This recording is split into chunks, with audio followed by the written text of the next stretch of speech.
I will be doing a thrift to flip with Jami Ray Vintage subscription box. I will be redoing these 3 items, 1 to keep and 2 to sell for profit. The first thrift flip we are going to do is with this can.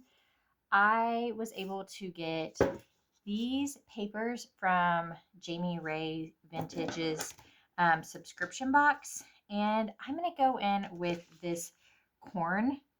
The reason why I'm choosing corn is because if you go back and watch my latest thrift video, I actually got the same time I got this canister that I will be using, I got the corn glass trivet. So I think that would be perfect just to kind of add in a vignette. And this will be going to my booth at Will and Spoke in Portland, Indiana. We are just going to go through and kind of trim that excess back. As soon as I seen this month's, what this month's subscription would be, I was so excited because, as you guys know, I love gardening and I love it even more when there's a good theme. This is rice paper, so it is used to decoupage with.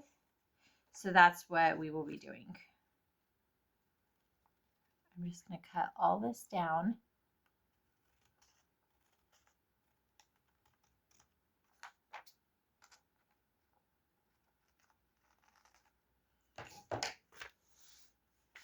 So now I have this, and I'm just going to go in and we're going to put this directly on here. So the first thing I'm going to do is go in with some Mod Podge. You can use other brands, but I am just kind of starting off on my craft journey, so I'm using what I have accessible to me, which is fine. And I'm just going to go in and put a generous amount on there.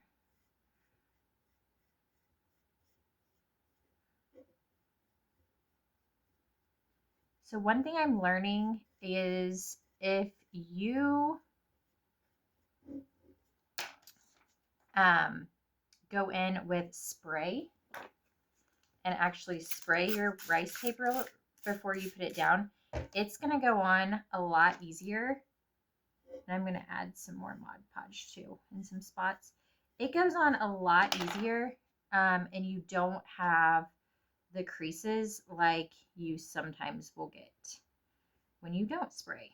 So we're just going to go in and kind of just like push that all down like that.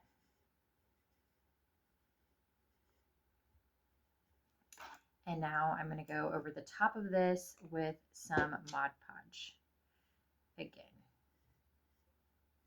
And this just seals everything in. Plus, I'm kind of using my brush to kind of push down that as we go.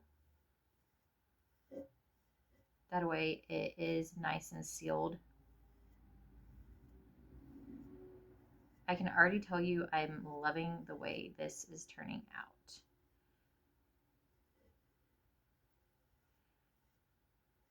And then I will just wipe off that excess Mod Podge.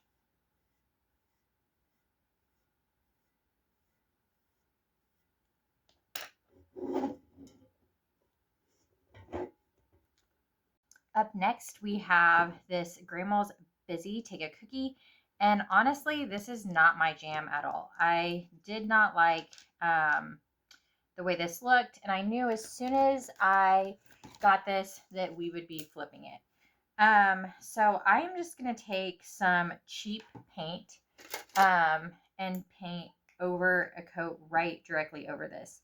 The reason why we're painting some coats over this is I'm going to Mod Podge right over this some of Jami Ray Vintage's paper from this month's rice paper from this month's subscription, and I do not want to be able to see all of these writings through this. So we're going to just go through and paint some white right onto that.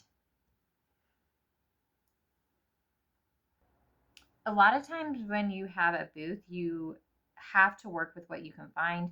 And sometimes that even goes thrifting. Right now, we're in prime season in my area because of garage sales.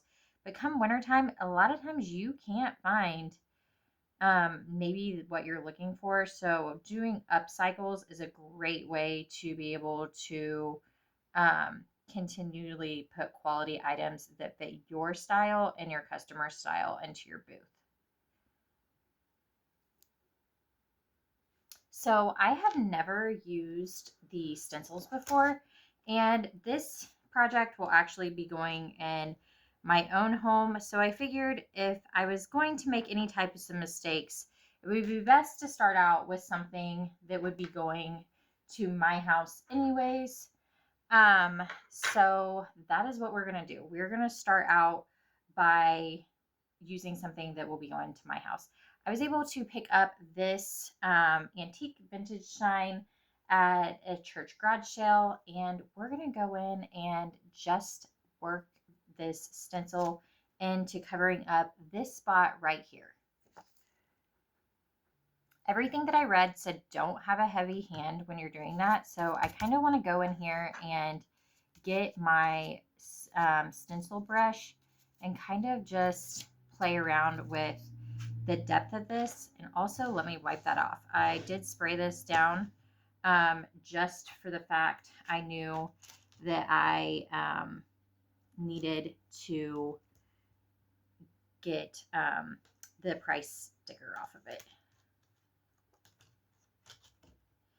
Okay, so I'm looking at this and it may be actually really hard to get on, but we're going to try and give it our best go.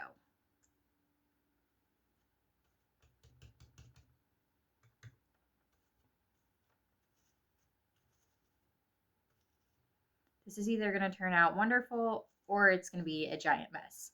One way or another, we're not going to know unless we try. So this is how the stencil turned out. I don't honestly love it just because of the fact I think it would have been fine if I would have had it down on something that was a flat surface, and that was kind of a bended surface. So now we're going to go in and see what we could figure out a way to fix this. When you're doing a project, don't be afraid to make a mistake. So I basically just did some water and sprayed that right on off. So I am going to be using this decopodge paper from Jami Ray Vintage's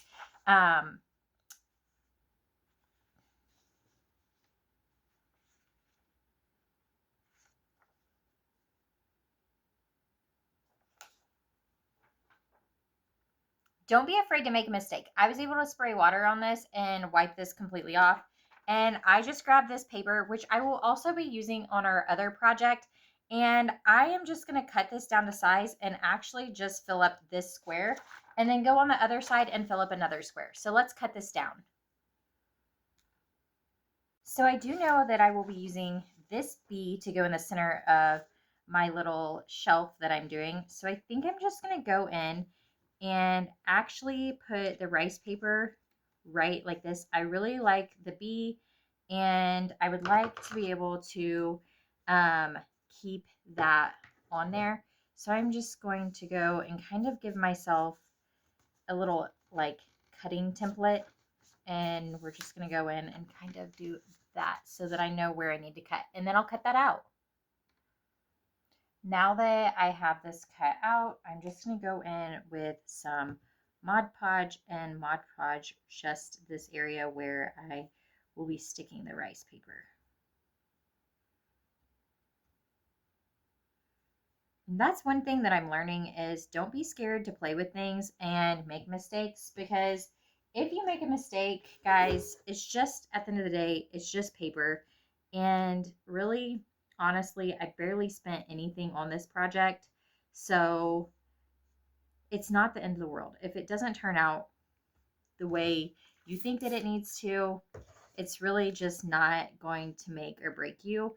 And it shouldn't create you from just being scared to create.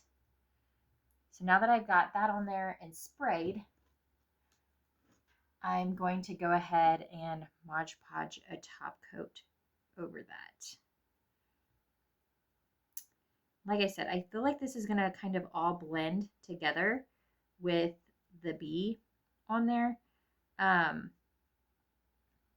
This will be staying in my home, but the other one will be going into my house. I decided just to stay at this end and do the decoupage since that was the end that was giving me trouble. So again, I'm just going to go through and give myself a cutting template by kind of pushing that down and giving myself a place to trace. So now that I have this white coat on, I'm going to go on with Mod Podge. I could wait a little bit longer for this to dry more, but honestly, I'm impatient and we're just going to see how this turns out. So I'm just going to go through and Mod Podge this down and just hope that for the best, that it turns out okay, because I really need to just get a like a paint dryer. But like I said, I'm doing everything right now, just starting out on a budget. And just because you see somebody else on YouTube or any creative channel having something doesn't mean you need to rush to go get that. So I am just going to kind of play around, and that's where I think I'm going to put this. So far I can't see anything, which is really, really good. I don't feel like there's going to be any type of, it honestly doesn't feel like we're going to have that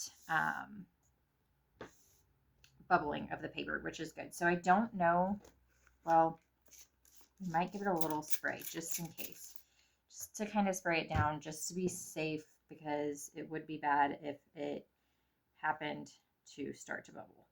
So I'm just going to go over that with some Mod Podge, just like I did everything else that I've done today. And these are my final projects.